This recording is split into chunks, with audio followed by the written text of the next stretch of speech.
રાજકોટ મહાનગરપાલિકાના આરોગ્ય વિભાગે શહેરીજનોના સ્વાસ્થ્ય સાથે ચેડા કરતા તત્વો સામે લાલ આંખ કરી છે।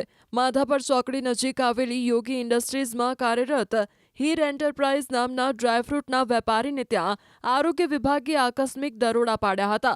ઇન્ડસ્ટ્રીઝમાં સડેલી બદામને પ્રોસેસ કરીને તેની કાતરી બનાવવાના કૌભાંડનો પર્દાફાશ થયો। તપાસ દરમિયાન ફેક્ટરીમાંથી અંદાજે 2 ટન જેટલો અખાદ્ય અને સડેલી બદામનો મોટો જથ્થો મળી આવતા અધિકારીઓ પણ ચોંકી ઉઠ્યા હતા।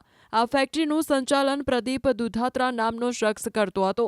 અહીં આ અખાદ્ય બદામને કેમિકલ કે અન્ય પ્રોસેસ દ્વારા સાફ કરીને તેને મશીન વડે કાતરી બનાવવામાં આવતી હતી। આ જોખમી બદામની કાતરીનો ઉપયોગ ઉનાળાની સિઝનમાં લોકોના ફેવરિટ એવા બરફના ગોલા, આઈસ્ક્રીમ અને મેંગો શેક જેવી ઠંડી આઇટમોમાં ટોપિંગ તરીકે થવાનો હતો। આરોગ્ય વિભાગે આ તમામ અખાદ્ય જથ્થો સીઝ કરી સેમ્પલ લેબોરેટરીમાં મોકલીને કાયદેસરની કડક કાર્યવાહી હાથ ધરી છે। આ જે ફૂગવાળો જે માલ છે એ માલ મારી પાસે જે આવેલો છે એ ચેક પણ નથી કરેલો, જે અત્યારે ફૂડ શાખાએ સ્ટાફે જે કરેલો છે ચેક। ફૂગવાળી બદામનું હું કતરણ કરતો જ નથી, હું સારી બદામનું જ કતરણ કરું છું। રાજકોટના આજુબાજુના ગામમાં, જે રાજકોટ જિલ્લામાં કેટલો જથ્થો છે? ફૂડ શાખા એવું કહે છે કે 2 ટન આજુબાજુ છે, એપ્રોક્સ એટલો હશે, જે હોય તે 1.5-2 ટન। આ એ બદામ સાફ કરેલી છે, જે એ કચરો છે એ કચરો ફેંકવા માટેનો જ છે।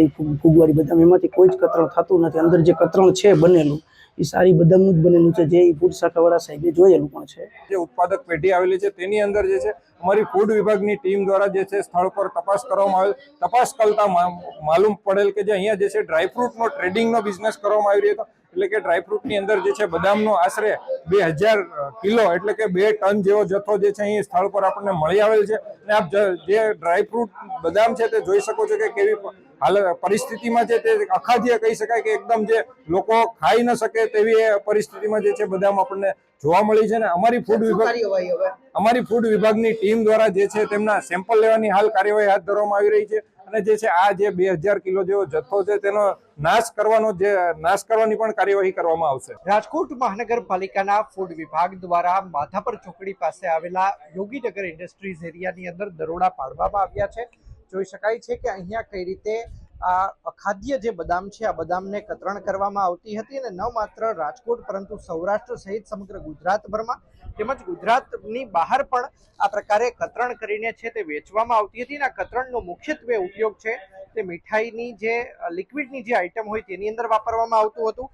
સાથોસાથ વાત કરવામાં આવે તો ગોલાની અંદર આ કતરણનો છે તે ઉપયોગ કરવામાં આવતો હતો। કઈ કઈ જગ્યાએ આ સપ્લાય કરવામાં આવતી હતી તેના પણ હું આપને દ્રશ્યો બતાવી રહ્યો છું। જોઈ શકાય છે કે કોડીનાર મોકલવામાં આવતી હતી, પુણે છે, જુનાગઢ છે, કોલ્હાપુર છે, ઉદયપુર છે, પૂણા, સુરેન્દ્રનગર, રાજકોટ, મહુવા, મુંબઈ, અનંતનાગ સહિતના, એટલે કે ન માત્ર રાજકોટ સૌરાષ્ટ્ર પરંતુ કહી શકાય કે ગુજરાત બહાર પણ આ જથ્થો છે તે સપ્લાય કરવામાં આવી રહ્યો હતો। હું આપને દ્રશ્યો પણ છે તે પણ બતાવવાનો પ્રયત્ન કરી રહ્યો છું કે જોઈ શકાય છે કે કઈ હાલતની અંદર આ કતરણ છે તે રાખવામાં આવી છે। એકદમ અખાદ્ય પ્રકારની આ કતરણ છે, વર્ષો જૂનો આ માલ હોય તેવું લાગી રહ્યું છે।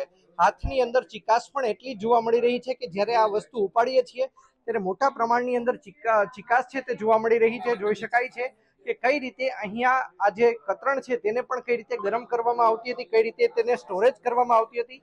આ પ્રકારે યોગીનગર ઇન્ડસ્ટ્રીઝ એરિયાની અંદર રાજકોટ મહાનગરપાલિકાના ફૂડ વિભાગ દ્વારા હાલ અત્યારે મોટી કાર્યવાહી છે તે કરવામાં આવી છે। અંદાજિત 2 ટન જેટલો માલ છે તે ઝડપી પાડવામાં આવ્યો છે। 40 લાખ રૂપિયાથી પણ કિંમતનો મુદ્દા માલ છે તે હાલ અત્યારે કબજે કરવામાં આવ્યો છે। અંકિત પોપટ, ન્યૂઝ 18 ગુજરાતી, રાજકોટ।